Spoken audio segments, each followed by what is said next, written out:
Today on an all-new Dr. Phil, he was a major league pitcher.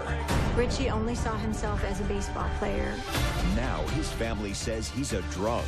He has insisted we not talk about alcohol, right? He said, be careful what you say on that stage. I do not think I'm an alcoholic. Do you change when you drink? I do not. I hate her. I'm done with her. My dad has told me to go myself. You're such a bitch. You've been self-medicating with alcohol because your dream got ripped from you. I'm not a drunkard.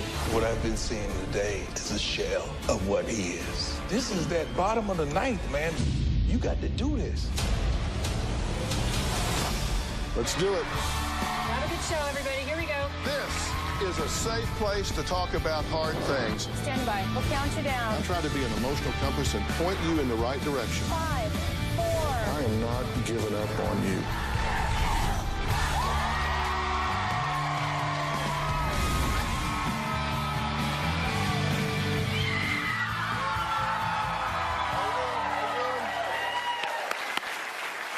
From being a dominant pitcher on some of the most storied teams in the major leagues, Lewis to the set, the 2-2 to Buhner, a curve, to striking out some of the greatest players to ever wear a uniform.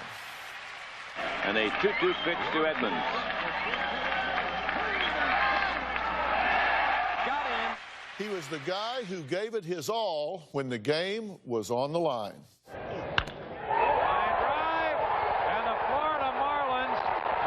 Lewis's first major league hit, win the game in the 13th inning, 5-4. Richie Lewis was a fiery competitor, a three-time All-American, Hall of Fame college pitcher, setting records that still stand today. He was even college roommates and close buddies with sports phenom Deion Sanders.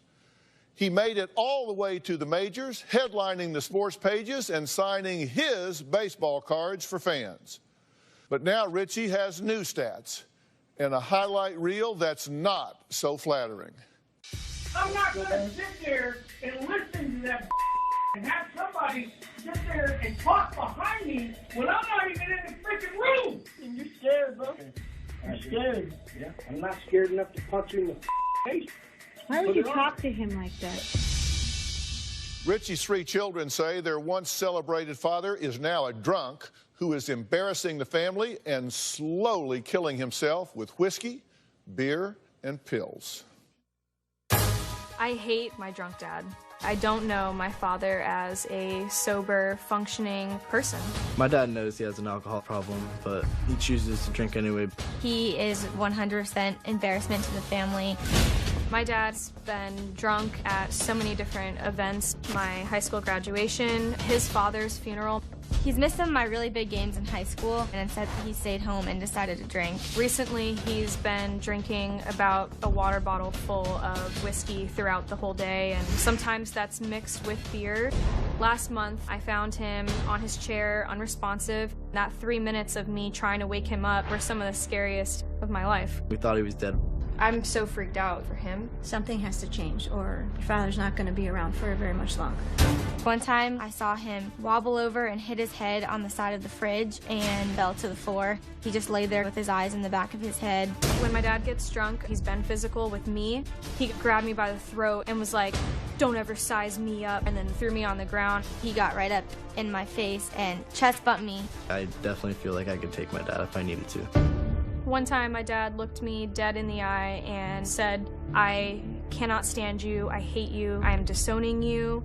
Like, you." You say you hate Mackenzie? That's respectful? I think you need to start looking in the mirror. It is sad knowing that your dad is going to kill himself slowly. I just hate the person he becomes when he drinks. In my book, it's just a drawn-out suicide. Andrea says the first time she realized Richie might have a problem with alcohol was actually the night before their wedding.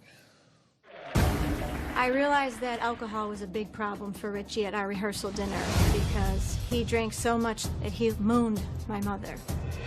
I stayed because I was hoping that with children, he would grow out of that behavior. In the last 22 years, our family has not had positive memories with Richie. My husband has told me that alcohol is his best friend. And here's where Richie keeps his alcohol.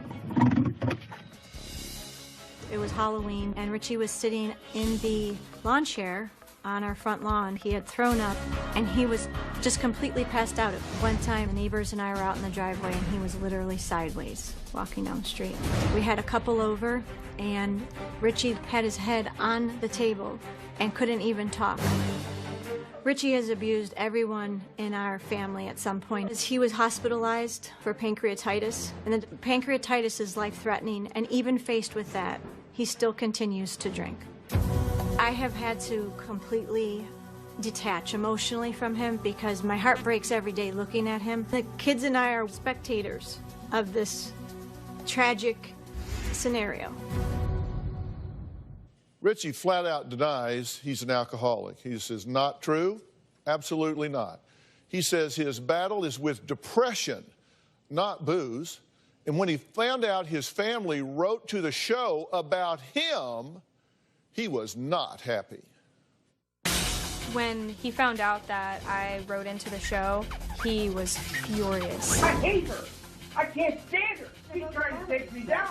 He thinks that I have this agenda to take him down. If I didn't love my dad, I would just let him die. He was looking at this as we were ganging up on him. Rich, we love you, and that's the whole point of this whole thing. It doesn't matter. You went about it the wrong way. I'm not going to sit there and listen to that and have somebody sit there and talk behind me when I'm not even in the freaking room.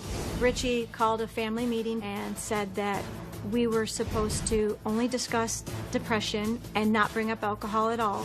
Go to a rehab facility.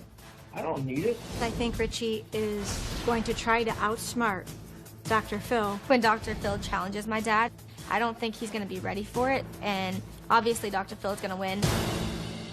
I want to kind of go over some things before we're joined by Richie, obviously, because he has insisted that we not talk about alcohol while you're here, right? Correct. Yes. So why did you write in? My dad has been watching your show for years. He records every single episode, but the day I actually wrote in, I had found him unresponsive, and I almost called 911. It just absolutely terrified me. Like, this might be the day that I find my dad gone. So he actually sits, watches quietly, pays attention to the shows? Yes. Studies them. And why does he do that? because I think you're counseling him every day. People at home don't know this, but I always ask people to send me a brief video when we start working with you before we do all of our interviews and everything, just so I can get a sense of everybody's personality and what the dynamics are. So we call them submission videos. So I ask each of you to give me like just a short video. And he had to review all of those before they were sent in, right? He had to screen them to make sure you didn't say anything about alcohol. Correct. Yeah. So you did that, right? Yes. And then you sent in the real set, right? Did you all do that? Yes. Yes. Here's a snippet of the real one. Our dad has been battling alcoholism and depression for years now, and it has come to a point where his health is just at this precipice where he's either going to live or die. I just want him healthy, and I don't want my dad to die soon. I want him here. All I want for him is to be able to get better. You might be one of the only people that can genuinely get through to him. Does he have a serious drinking problem, in your opinion? Yes. Any doubt? No question. He's recently been hospitalized. Yes, for pancreatitis. Well, pancreatitis. Okay, and this is a chronic pancreatitis, but with an acute attack. And this is alcohol-induced. Yes. Okay, and they told him on discharge, 0 alcohol, right? Right. Because if you have that condition and then you drink on top of that, this can be fatal. He stopped for 40 days and just started to look a little bit healthier, a little bit clearer in his mind. And then I went up to visit her in college, and he started drinking again. He's going to come out, and we're going to talk about this. This is the time to stand strong. All right, next, from waking up in cold sweats, screaming, to feeling like he has no purpose in life, Richie is adamant the only thing he's here to discuss is his depression after leaving the game. Nothing else. Well, we're going to add him to the conversation after the break. We'll be right back.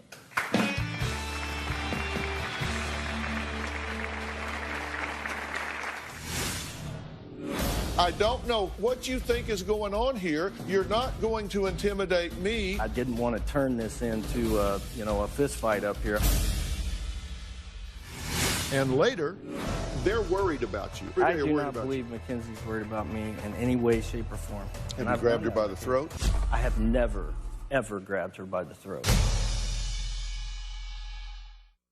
Tomorrow on an all-new Dr. Phil. Police in Phoenix hunt for a freeway shooter.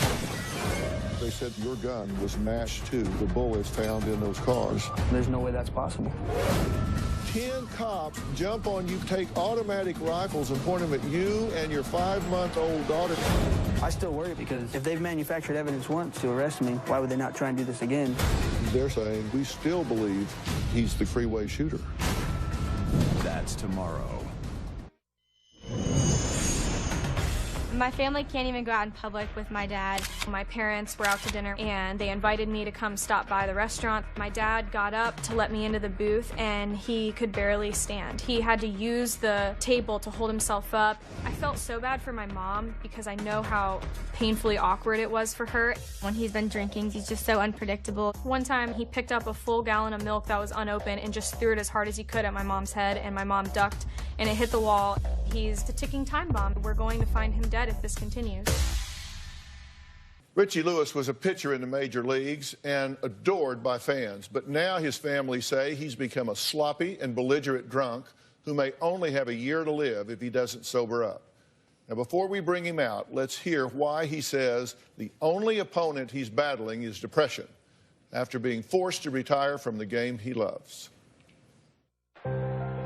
Ever since I retired from baseball, it's like, who am I? I'm holding this baseball right here for the interview because it gives me security. Beating this depression is by far the hardest thing that I've ever had to do. Yeah, I'm physically alive, but my spirit inside just died. I would rather face 9 Hall of Famers at the plate than to try to beat depression. Some nights I'll wake up screaming in cold sweats, and the dreams are always about baseball. My dad always told me not to put all my eggs in one basket, have a safety net for when the game is over. And I said, I'll be all right. I'm gonna make it, Dad. I was projected to be the #1 pitcher out of college to make it to the major leagues first. I finally made it to the major leagues. I was living my dream. Here's the set and the 1-2 pitch. He swings, and this is at a high, hard one. I put my whole life into baseball. In the first 6 years of my professional career, I had 4 surgeries. After the first surgery, that's when the depression really started. I feel like I'm on an island out in the cold. There is no way my family understands any of this, and all they see is me miserably depressed. Well, Richie, good to meet you. Feel like I've known you for 14 years. Yeah? So you've been watching the show? I have been. All right. All right. Yeah, I love what you're doing with your hair, too. Thank you. I got the memo. Yeah. Got the memo. Yeah, birds of a feather. That's right. When you watch the show, do you learn stuff from it? Absolutely. I learn from it, and I try to take, and incorporate it the best I can. Yeah. You were just hospitalized, right? I was. What for? They defined it as pancreatitis. Mm-hmm. And why'd you have pancreatitis? Well, I have a bunch of reasons. I think, I don't ever think it's just one thing. I think there's a myriad of things, quite frankly, with the surgeries and the scattered innings in between. After I had my first surgery, I'd be scared to tell you how much anti-inflammatories I was taking to be able to answer the bell. Aside from that, I know that drinking doesn't help any. That's not a good thing for that particular problem. How much were you drinking leading up to the pancreatitis? Frequently. Physician's instructions were no alcohol. Are you compliant with that? Well, first of all, that's not correct. I had 2 doctors that were assigned to me. One was a female and a male, and both of them had told me the same thing. And what they had told me was, you have to take at least a week off, but 2 would be better. So I just said, okay, and I just took 2 months off. A week off of what? From not drinking anything. And then I found out after prodding my wife, I said, because she kept telling me that's what the doctor told her, that's what the doctor told her. Well, it wasn't. It was from a nurse, not a doctor. But that's how it happened. So if we're going to be honest about it, that's how it happened. Physician, not nurse, but physician discharge orders, no alcohol, because you had acute pancreatitis. They said no alcohol, but they didn't say you can't drink the rest of your life. They said at least take a week and 2 would be better. That was the answer I got from both the attending physicians that directly worked with me at the hospital, and that's also the exact same answer that I got from my primary care physician. I'm just telling you straight up, if they didn't tell you, let me tell you. I'm not a physician, but I've been working in this arena dealing with alcohol-related side effects for a long time. And I want to talk about your depression here, but because I understand that that's a big issue with you, and I want to deal with that. But there's no point in dealing with that if you're going to kill yourself with drinking.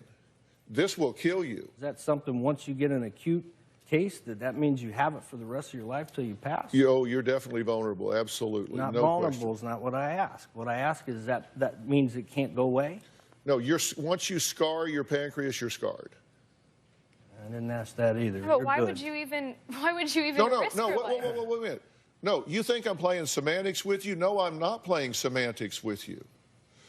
If you're asking me, can you get out of an acute flare-up? You can get out of an acute flare-up. But once you have scarred your pancreas is scarred. That means it cannot continue to process the alcohol that you pour on it because you have damaged it with scar tissue, so it cannot process it the way it could before you did that. I'm not a drunkard. I'm a Christian man. Do I drink? Absolutely.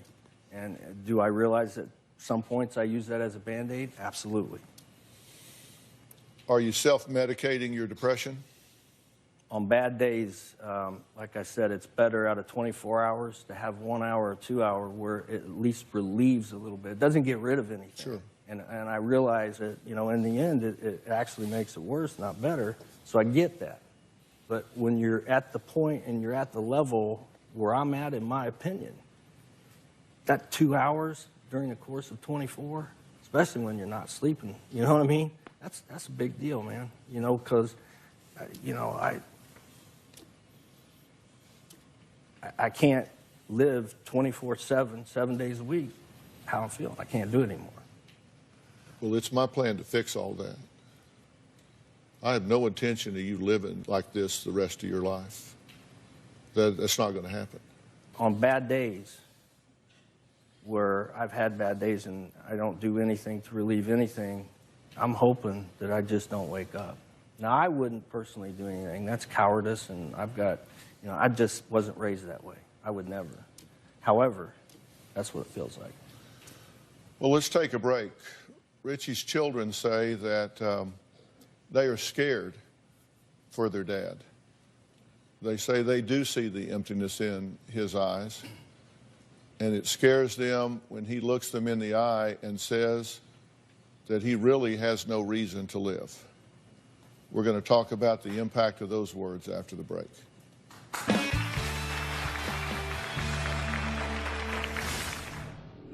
Did he threaten you when you got here? He said, be careful what you say on that stage. It's over. It's over. And later, Dion and I have been friends for a long time. I'm broken right now, Dr. Phill. What I've been seeing today is a shell of what he is. Richie only saw himself as a baseball player, and once the jersey was ripped off, he lost his identity. He will tell me that he does not want to live anymore. Sometimes when I'm laying in bed, I think about my future, and it really upsets me to the point of tears when I think about my dad not being here for that. I look at him and I'm like, you have such a beautiful, wonderful family. You have an absolutely stunning wife that's never given up on you and takes care of you like a freaking king, and you say you have nothing to live for. It breaks my heart.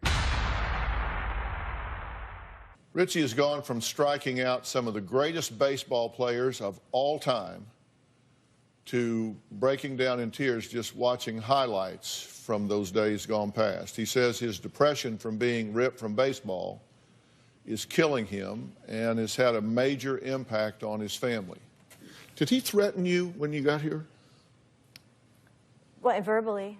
What did he say? He said, whatever, make sure you be careful what you say on that stage. I did. You've been watching this show for 14 years. I do my homework. Trying to get something by me is like trying to smuggle sunrise by a rooster. It's not going to happen. Why do you not want him to talk about alcohol? Well, because I, for one, think it's extremely hypocritical. For two, I think it's extremely judgmental, in particular some of the things that I've been browbeat down with and about, and the judgment and some of the name-calling, et cetera. And I didn't want to turn this into, a fist fight up here. I wanted to, There's going to be a fist fight up here. You know what I mean, though. I know. Look, I'm trying to get you healthy. You say you don't have a degree. She doesn't have a degree. She doesn't have a degree. He doesn't have a degree. I got more degrees than a thermometer. I know what I'm doing. Well, I don't mind you embarrassing me. I made I'm that not here choice, to embarrass you. But Are you kidding listen, me? Here's my point. By saying that, what I'm saying is I don't mind being embarrassed. Okay? Why be embarrassed? There's things that they would be embarrassed about, and I was trying to get around this without having to throw some of those out there. Are y'all afraid of anything being said here? Is there anything you don't want said? Is there anything you're concerned about? No. Is there anything off limits? No. You got a green light from anybody, anything you want to talk about. You can intimidate her, him, whoever. You're not going to intimidate me to the point that I'm going to let you destroy your life, because you deserve better than that. I don't know what you think is going on here, but if you think that I'm going to let you come here and leave and continue to be depressed, continue to do whatever you're doing to destroy your life, you're worth more than that. I'm not going to let you do that. Do you not get that after watching me for 14 years? Once you get here, I am your worst and best nightmare. Listen, it's over. It's over. Get it? Come on. It's over. It's over. It's over. You've been self-medicating yourself with alcohol. You've been sitting there because your dream, your passion, your reason for being got ripped from you. It wasn't fair, but it got ripped from you, and you don't know how to get out of that mourning. You don't know how to get out of that grief, so you're doing the best you know how to do. Richie's family says his denial and refusal to admit he's an alcoholic is just adding to his demise. Take a look at this. My dad will never admit that he has a problem. He said, I will always drink. No one's going to get me to stop drinking. He does not think he has a problem with alcohol. If you say alcoholic, alcoholism, it's just World War II, the Hiroshima bomb dropped in our home. He will minimize, deflect, and avoid anything when it comes to that subject. Richie blames me. He says that I've made this alcohol issue a bigger deal than it is. I haven't had a drink in 13 years. When I first stopped drinking, Richie was not happy about it. He said he lost his drinking buddy. He will 100% deny he's an alcoholic. There was one blatant lie. What? She said, what was it that you just when said? I first stopped drinking. Yeah, because all I did was praise the woman. After. I praised her. I congratulated her. First of all, she's never been my drinking buddy, barring an occasional charity event or social gathering of some sort. Never been my drinking buddy. And all I did was say, hey, good for you. If that's what you feel you need to do for yourself, then I'm proud of you. I couldn't be more proud of her. And I said that right when she told me that's the decision she had made. Well, here's a text message that you sent to Andrea leading up to the show. Quote, I won't be made a spectacle of. Mackenzie will not take me down. So you know, I flat out told a producer today I won't go to a rehab center so they wouldn't waste our time. Since you're posturing yourself to hide behind Dr. Phill, I can't wait to get you on that stage. So I'm guessing war until then, question mark. That's exactly what I said. And I meant every single word of it. This whole show is all about honesty, right? You want to throw it out there? Yeah. I do not think I'm an alcoholic. You're self-medicating with alcohol. Coming up. I do not believe Mackenzie's worried about me in any way, shape, or form. He blew up. He just snapped. Have you grabbed her by the throat? I have never, ever grabbed her by the throat.